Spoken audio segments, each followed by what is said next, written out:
চলে এসেছি চাল কুমড়ো বাগানের কাছে। এর আগের দিন চাল কুমড়ো দিয়ে তেলাপিয়া মাছের একটা রেসিপি আপনার সঙ্গে শেয়ার করেছি, আপনারা সবাই ভীষণ পছন্দ করেছেন।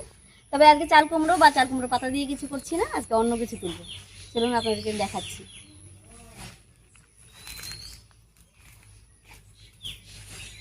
দেখুন তো এটা কি গাছের পাতা, আপনারা চিনতে পারেন নাকি? আর যদি চিনতে পারেন অবশ্যই কমেন্টে জানান। গাছ ভর্তি পাতা হয়েছে, তো এখান থেকে কয়েকটা পাতা নিয়ে নিচ্ছি। একটা একটা করে তুললে অনেক সময় লাগবে, তখন এত মশা তাই ছিঁড়ে নিচ্ছি ডালগুলো।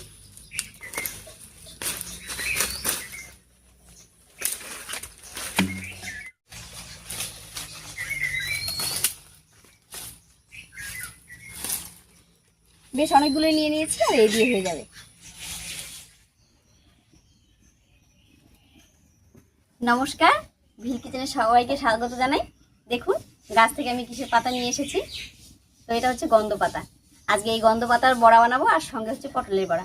দুটোই মজাদার রেসিপি, আপনার সঙ্গে থাকুন, আশা করছি খুব ভালো লাগবে। তো পাতাগুলো প্রথমে ছাড়িয়ে নিচ্ছি।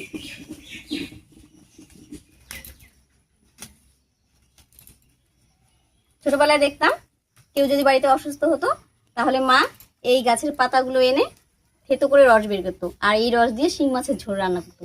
এটা নাকি খুবই উপকারী। তো যারা খেয়েছেন তারা তো জানেনই, যারা খাননি একবার হলেও আমার এই বড় রেসিপিটা ট্রাই করবেন, আশা করছি আপনাদের খুব ভালো লাগবে।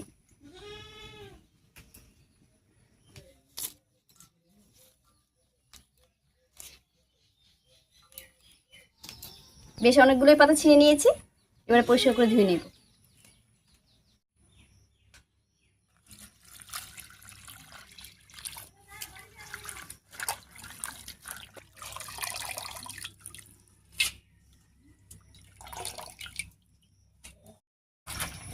পাতাগুলো খুব ভালো করে ধুয়ে নিতে হবে, কারণ যেরকম জঙ্গল জায়গা থেকে তুলে নিয়ে এসেছি দেখতেই পেলেন। একে তো আমাদের বাড়ির পেছন, তার উপরে আবার মশা। তো একটু ভালো করে ধুয়ে নিচ্ছি, তারপর পটলটাও একবারে ধুয়ে নেব।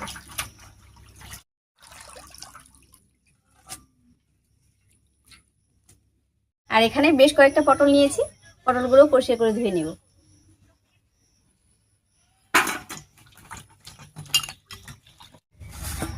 পাতা আর পটল দুটোই ধুয়ে নিয়েছি, এবারে কেটে নিচ্ছি। পাতাগুলো একটু কুচি করে কেটে নেব, আর পটলটা একটু অন্যরকম করে কাটবো।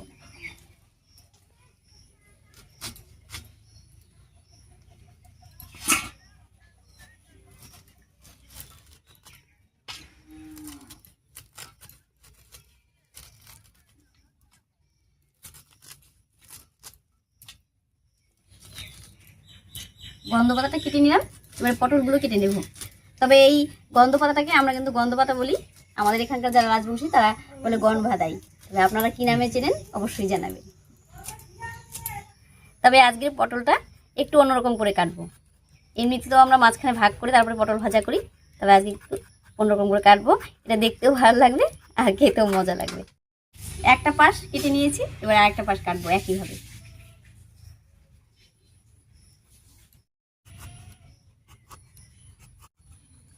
এবারে এই মাথাটা আর এই মাথাটা কেটে দেব, আর মাঝখানে যে অংশটা এটা একটু খোসাটা ছাড়িয়ে নেব।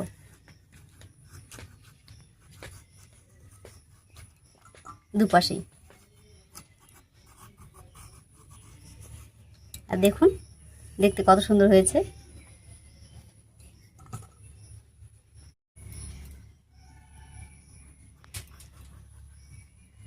আমরা বাড়িতে 5 জন মানুষ, তাই 5টা পটল কেটে নিলাম। এবার এর মধ্যে লবণ আর হলুদ মাখিয়ে রাখবো। দিয়ে দিচ্ছি লবণ, লবণটা একটু বেশি করে দিচ্ছি যাতে পটলের ভেতরে ঢোকে। আর দিয়ে দিচ্ছি হলুদ। এভাবে লবণ আর হলুদ বেশ কিছুক্ষণ মাখিয়ে রাখলে পটলের ভিতরে ঢুকবে। পটলটা মেখে নিলাম, এই অবস্থাতেই থাক। আর এখানে দেখুন পাতার বড়া বানানোর জন্য বেশ খানিকটা আতপ চাল ভিজিয়ে রেখেছি, আর সঙ্গে দিয়ে রেখেছি 2টো কাঁচা লঙ্কা, একসঙ্গে করে বেটে নিচ্ছি।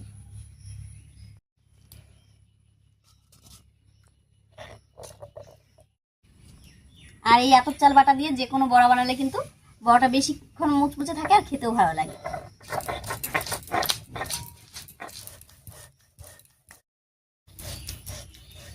আতপ চালটা একেবারে হালকা করে বেটে নিয়েছি, এবার পাতার উপরে নামিয়ে নিচ্ছি। তবে আমি আতপ চাল বাটা দিয়ে করছি, আপনার কাছে যদি আতপ চাল বাটা না থাকে তাহলে কিন্তু সুজি আর বেসন দিয়েও এই বড়াটা বানাতে পারেন, খেতে ভালো লাগবে।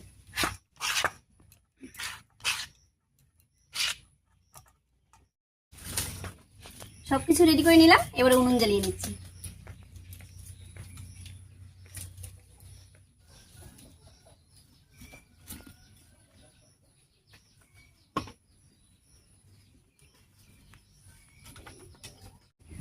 উনুন জ্বালিয়ে কড়াই বসিয়ে দিয়েছি, এবারে কড়াইয়ে দিয়ে দিচ্ছি সর্ষের তেল। তেল গরম হতে হতে এই পাতার মধ্যে একটু লবণ হলুদ দিয়ে দিচ্ছি। দিয়ে দিচ্ছি স্বাদ মতো লবণ আর একটুখানি হলুদ, আর অন্য কিছু দেব না। অন্য কিছু হলে তাও একটুখানি কালো জিরে দিতাম, তবে এই পাতার নিজস্ব একটা গন্ধ আছে, তাই অন্য কিছু আর দেওয়ার দরকার নেই।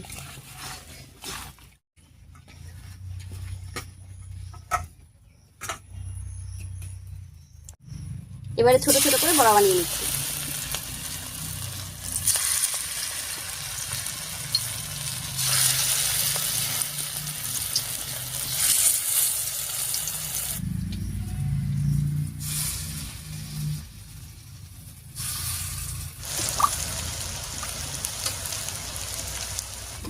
বড়াগুলো কড়াইয়ে দিয়ে দিয়েছি, তবে একটু সেট হয়ে গেলে পরে উল্টে দিচ্ছি।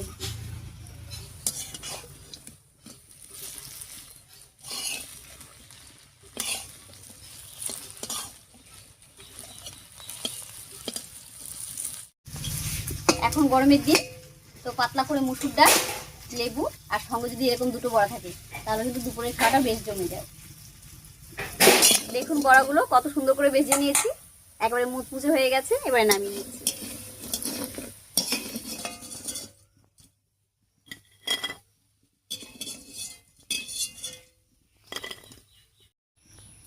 বাকি আর অল্প একটু আছে, একবার ভেজে নিচ্ছি।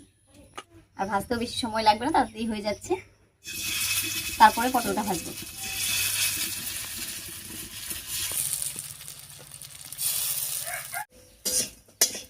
এই বড়া কটাও ভাজা হয়ে গেছে, একবার নামিয়ে নিচ্ছি।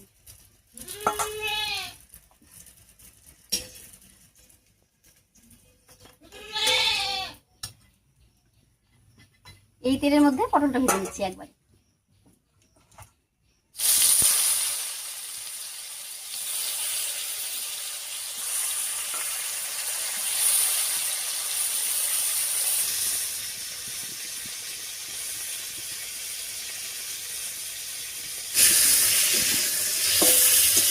পটলটা দিয়ে একটু নাড়িয়ে নিয়েছি, এবারে কিছুক্ষণ ঢাকা দিয়ে রান্না করে নেব।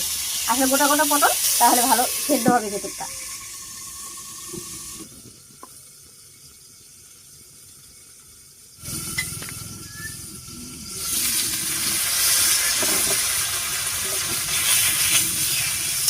পটলের মধ্যে লবণ আর হলুদ মেখে রেখে দিয়েছিলাম, তাই দেখুন পটলটা কত সুন্দর নরম হয়ে গেছে। আর একটু ঢাকা দিয়ে ভেজে নিয়েছি, তাদের মধ্যে একবারে নরম হয়ে গেছে। আর দেখুন দেখতেও কত সুন্দর লাগছে।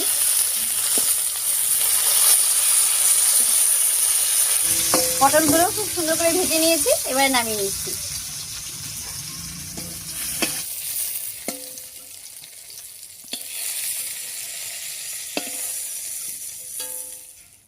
দেখুন পটলের বড়াটা দেখতে কত সুন্দর লাগছে, আর সঙ্গে মুচমুচে, একেবারে মুচমুচে গন্ধ পাতার বড়া।